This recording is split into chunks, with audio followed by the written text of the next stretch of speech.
اعوذ باللہ من الشیطان الرجیم، بسم اللہ الرحمن الرحیم۔ میں آپ سب کو اپنے چینل عائشہ اسلامک ہسٹری میں خوش آمدید کہتی ہوں اور امید کرتی ہوں کہ آپ سب خیر و عافیت سے ہوں گے، اور اللہ تبارک و تعالیٰ سے دعا کرتی ہوں کہ اللہ تبارک و تعالیٰ آپ سب کو خوش رکھے، آباد رکھے، اور آپ پر اپنی ہزاروں رحمتیں بارش کی طرح برسائے اور آپ کی ہر حاجت کو، ہر خواہش کو پورا فرمائے۔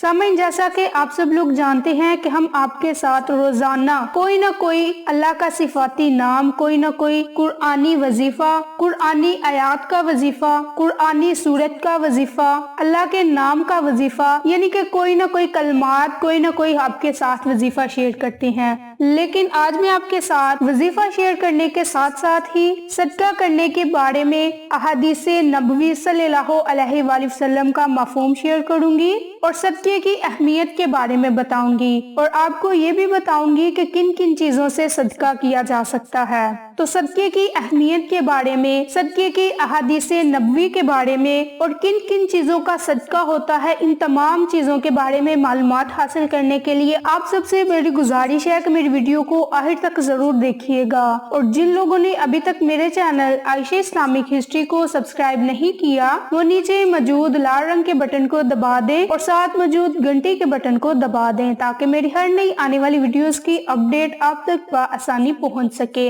سامعین، اگر آپ صدقے کے بارے میں تمام معلومات حاصل کرنا چاہتے ہیں تو میری ویڈیو کو شروع سے لے کر آخر تک ضرور دیکھیے گا تاکہ آپ کو ہر ایک بات کی اچھی طرح سمجھ آ سکے۔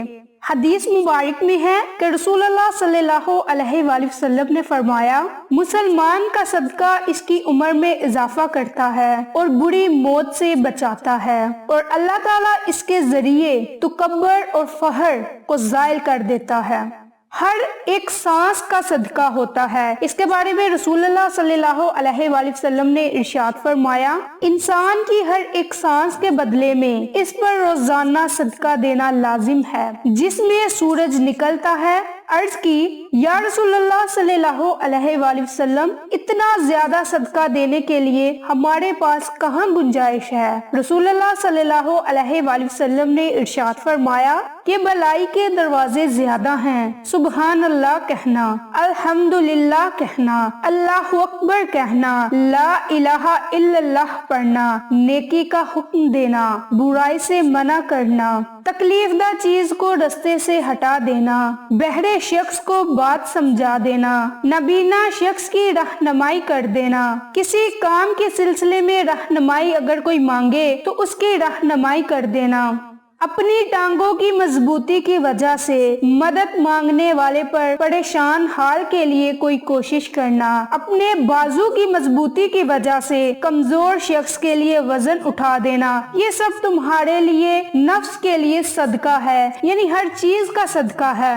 اور جو اس دنیا سے رخصت ہو گئے ہیں، یعنی جو کہ اس دنیا فانی سے رخصت ہو گئے ہیں، ان کے بارے میں بھی صدقے کے بارے میں حکم ہے کہ ان کے بارے میں بھی صدقہ کیا کریں۔ حضرت عائشہ رضی اللہ عنہا سے روایت ہے کہ ایک شخص نے نبی کریم صلی اللہ علیہ وآلہ وسلم سے عرض کی، میری والدہ کا اچانک انتقال ہو گیا ہے، انہیں اگر بات کرنے کا موقع ملتا تو وہ ضرور صدقے کی وصیت کرتی، کیا میں ان کی طرف سے صدقہ کر سکتا ہوں؟ تو آپ صلی اللہ علیہ وآلہ وسلم نے فرمایا، ہاں ضرور کر سکتے ہو۔ صحیح بخاری کی حدیث۔ ایک اور حدیث میں ہے کہ صدقے کے تو موقع ہی ہوتے ہیں، جب چاہو آپ صدقہ کر سکتے ہو۔ رسول اللہ صلی اللہ علیہ وآلہ وسلم نے ارشاد فرمایا، ہر روز جب سورج طلوع ہوتا ہے، انسان کے ہر جوڑ پر صدقہ واجب ہوتا ہے۔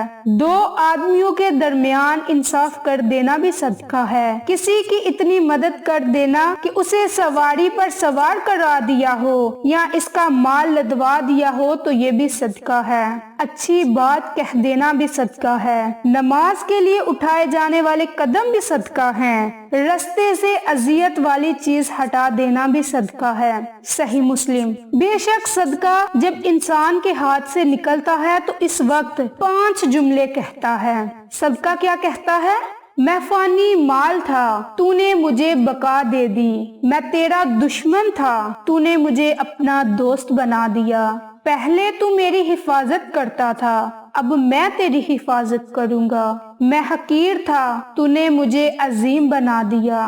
پہلے میں تیرے ہاتھ میں تھا، اب میں اللہ کے ہاتھ میں ہوں۔ یعنی کہ صدقہ پہلے تو ہمارے لیے فانی مال ہے، اب بقا ہے۔ پہلے وہ ہمارا دشمن تھا، پھر وہ ہمارا دوست تھا۔ پہلے ہم دولت کی حفاظت کرتے تھے، اب دولت وہی ہماری حفاظت کرے گی اگر ہم صدقہ کریں گے۔ پہلے وہ حقیر تھی، اب وہ عظیم ہو گئی۔ ایک اور جگہ حضرت عائشہ رضی اللہ عنہا فرماتی ہیں، صدقہ کو حقیر نہ جانو، کیونکہ اس کا ایک دانہ بھی قیامت میں پہاڑ جتنا وزن رکھتا ہے۔ رسول اللہ صلی اللہ علیہ وآلہ وسلم نے ارشاد فرمایا، خیرات کو مت روکو ورنہ تمہارا رزق بھی روک دیا جائے گا۔ مسلم بخاری۔ حضرت علی کا اقوال ہے، اپنے دن کا آغاز صدقہ دینے سے کرو، اس دن تمہاری کوئی دعا رد نہیں ہوگی، اور اچھی بات بتانا بھی صدقہ ہے۔ فرمان مصطفیٰ صلی اللہ علیہ وآلہ وسلم ہے، سب سے افضل صدقہ روٹھے ہوئے لوگوں میں صلح کروا دینا ہے۔ ایک اور جگہ ارشاد فرمایا، صدقہ پروردگار کے غصے کو بجھاتا ہے اور بری موت سے بچاتا ہے۔ ترمذی۔ نبی کریم صلی اللہ علیہ وآلہ وسلم نے ارشاد فرمایا، صبح کا آغاز صدقے سے کیا کرو، کیونکہ مصیبت صدقے سے آگے قدم نہیں بڑھاتی۔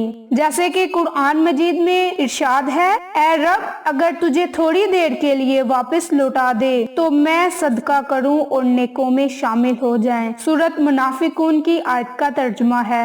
علماء کا کہنا ہے کہ میت صدقے کی تمنا اس لیے کرے گی کیونکہ وہ مرنے کے بعد اس کا عظیم ثواب اپنی آنکھوں سے دیکھے گی، اس لیے زیادہ سے زیادہ صدقہ خیرات کیا کریں۔ صدقہ دینے کے چھوٹے چھوٹے ذرائع جو اب میں آپ کو بتاؤں گی، کسی کو دین کی بات بتا دینا، علم سکھا دینا بھی ایک صدقہ ہے، کسی کو اچھی رائے دے دینا، کسی کو اچھا مشورہ دے دینا، کسی کو وقت دے دینا، کسی کی تربیت کر دینا، کسی کے لیے دعا کر دینا، کسی کی مدد کر دینا، مشکل وقت میں کسی کی مدد کرنا، مشکل وقت میں کسی کو حوصلہ دینا، نیکی کا حکم دینا، برائی سے منع کرنا، عزت دینا، کسی کی خوشیوں میں شامل ہونا اور غم کو بانٹنے کی کوشش کرنا، محبت سے پیش آنا، رستے سے تکلیف دہ چیز کو ہٹا دینا، کسی بھٹکے ہوئے کو رستہ دکھا دینا بھی صدقہ ہے۔ صدقہ تو چھوٹی چھوٹی چیز کا نام ہے کہ اگر ہم کسی کی کوئی مدد کر دیں، کسی کی کوئی ضرورت پوری کر دیں تو وہ بھی ایک صدقہ جاریہ ہے، اور ہمارا صدقہ کرنا کبھی بھی ضائع نہیں جاتا۔ اس کا ثواب نہ ہمیں صرف دنیا میں ملتا ہے بلکہ ہمیں اس کا اجر و ثواب آخرت میں بھی ملتا ہے، اور اس کے اجر و ثواب سے مرنے والے بہت ہی اچھی طرح واقف ہوتے ہیں، لیکن ان کے پاس موقع نہیں ہوتا کہ وہ دوبارہ اپنی زندگی کی طرف جائیں اور صدقہ کریں۔ اس لیے میری آپ سب سے گزارش ہے کہ آپ لوگ صبح جب بھی اٹھیں، کام پر جاتے وقت یا کوئی بھی اچھا کام کرتے وقت صدقہ خیرات کرتے جائیں، کسی کی مدد کرتے جائیں، اس سے اللہ راضی ہوتا ہے، رزق میں اضافہ ہوتا ہے،